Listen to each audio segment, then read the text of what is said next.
बरेच विद्यार्थी कंटिन्यू 6-6 महिने टायपिंगची प्रॅक्टिस करतात.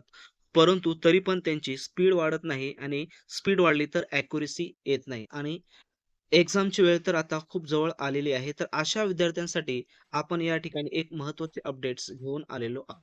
तर मित्रांनो, तुम्ही लिपिक या पदाची तयारी करत असाल किंवा स्टेनोग्राफर या पदाची टायपिंगची तयारी करत असाल, तर तुमच्यासाठी हा व्हिडिओ अत्यंत उपयुक्त ठरणार आहे. आता जर आपण या ठिकाणी बऱ्याच जणांचा आढावा जर घेतला, तर या ठिकाणी बऱ्याच विद्यार्थ्यांना मित्रांनो, टायपिंगचं पॅसेज कव्हर करण्यासाठी 4Tचं 12 ते 13 मिनिटं या ठिकाणी कंपल्सरी लागत आहेत बऱ्याच विद्यार्थ्यांना आणि 50 ते 60% विद्यार्थी असे आहेत, की त्यांना 10 मिनिटाच्या आतमध्ये त्यांचा पेपर अ, त्या ठिकाणी पूर्ण कव्हर होतो. म्हणजेच टायपिंगचं पॅसेज पूर्ण त्यांना कव्हर होतो.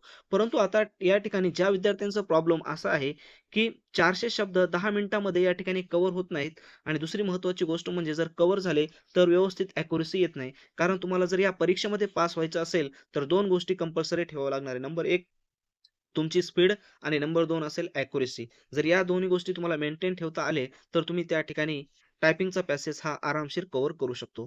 परंतु आता या ठिकाणी बरेच विद्यार्थी कमेंट्स करत आहात. आपण जे YouTube चॅनल्सला टायपिंगच्या अगोदरचं जे मार्गदर्शन त्यांना आपण करत आहोत, तर त्यापैकी बरेच कमेंट्स या ठिकाणी निगेटिव्ह येत आहेत. तर या अशा कमेंट्सचा आपण या ठिकाणी विचार करत नाही. ज्या विद्यार्थ्यांना इम्पोर्टन्स आहे, ज्यांना गरज आहे, ते विद्यार्थी त्या ठिकाणी नियम 100% फॉलो करतील आणि येणाऱ्या परीक्षेमध्ये त्यांचा रिझल्ट 100% या ठिकाणी येईल आणि त्यांना आपण जे काही गाईडन्स केलेलं आहे व्हिडिओद्वारे त्या सर्व गोष्टी त्यांना प्रत्यक्षात ज्यावेळेस ते एक्झाम हॉलमध्ये बसतील त्यावेळेस आपण व्हिडिओद्वारे सांगितलेले एक-एक शब्द त्यांना त्या ठिकाणी आठवतील आणि ते परत मला गॅरंटी ते कॉल करून सांगतील, की अशा पद्धतीने तुम्ही ज्या गोष्टी सांगितलेल्या होत्या त्याच गोष्टी त्या ठिकाणी झालेल्या आहेत. कारण बराच अनुभव या ठिकाणी आपण घेतलेला आहे. या अगोदर सुद्धा जिल्हा न्यायालय भरतीमध्ये बरेच विद्यार्थ्यांनी त्यांचा फीडबॅक दिलेला आहे, जेव्हा जिल्हा न्यायालयाची टायपिंगची एक्झाम झालेली होती. तर आता या ठिकाणी पाहूया ज्या विद्यार्थ्यांचा प्रॉब्लेम आहे 12 ते 13 मिनिटं या ठिकाणी त्यांना लागत आहेत. तर मित्रांनो एक गोष्ट लक्षात घ्या, टायपिंग हा सरावाचा तर भाग 100% आहे. परंतु त्यामध्ये टायपिंग करत असताना कशा पद्धतीने टायपिंग करायची हे माहीत असणं अत्यंत आवश्यक आहे. कारण तुम्ही पाहिलं असेल ट्रेनमध्ये एक व्यक्ती या ठिकाणी रात्रीच्या 2-2, 3-3 वाजेपर्यंत गोळ्या बिस्किट वगैरे विकतो आणि त्या ठिकाणी मेहनत करतो, हार्ड वर्क्स करतो. ते त्या ठिकाणी स्मार्ट वर्क्स करतो कमी तासामध्ये.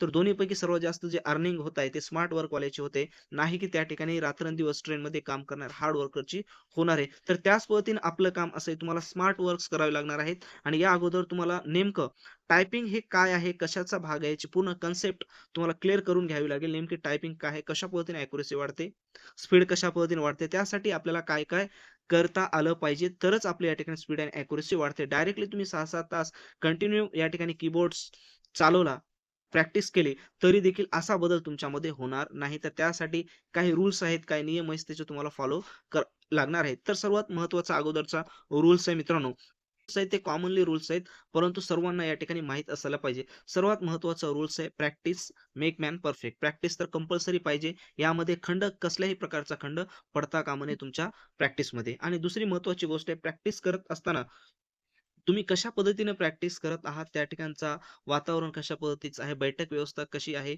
या सर्व गोष्टी तुम्हाला त्या ठिकाणी फॉलो घ्यावी लागेल आणि त्या ठिकाणी रँडमली पॅसेज टाइप न करता एक्झाम ओरिएंटेड पॅसेज तुम्हाला या ठिकाणी टाइप करावे लागतील. बॅक पेजचा देखील तुम्हाला यूज करायचा नाही.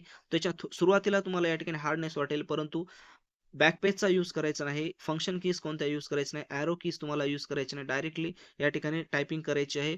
फक्त आणि फक्त जेवढे आवश्यक आहे तेवढेच बटन त्या ठिकाणी प्रॅक्टिसमध्ये वापरायला आणायचे आहेत. ऑथर व्यतिरिक्त कोणतेही की तुम्हाला त्या ठिकाणी यूज करायचे नाही.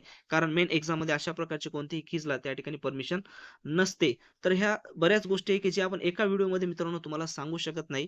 तर त्यासाठी आपण अत्यंत कमी शुल्कामध्ये फक्त आणि फक्त ₹51 मध्ये शून्याकडून शिखराकडे टायपिंग ई-बुक आपण तयार केलेलं आहे. त्या ई-बुक्समध्ये माझा अनुभव वैयक्तिक मी त्या ठिकाणी शेअर केलेला आहे आणि कशा पद्धतीने आपल्याला 20 पैकी 20 मार्क्स मिळवता येतील, कशा पद्धतीनं त्या ठिकाणी आपल्याला पोहोचता येतील आणि बरेच विद्यार्थी फेल का होतात, कोणत्या चुका करतात, हे सिस्टमॅटिकली त्या पुस्तकामध्ये कमी पेजेसचं पुस्तक आहे. फक्त 25 ते 26 पेजेसचं पुस्तक आहे आणि अत्यंत शेवटच्या क्षणामध्ये तुमच्यासाठी उपयुक्त असेल या पद्धतीनं आपण तयार केलेलं आहे. त्याची लिंक मित्रांनो डिस्क्रिप्शन बॉक्समध्ये दिलेली आहे. त्या ठिकाणी जाऊन तुम्ही डाउनलोड करा आणि त्याच पद्धतीने टायपिंगला प्रॅक्टिसला तुमच्या सुरुवात करा.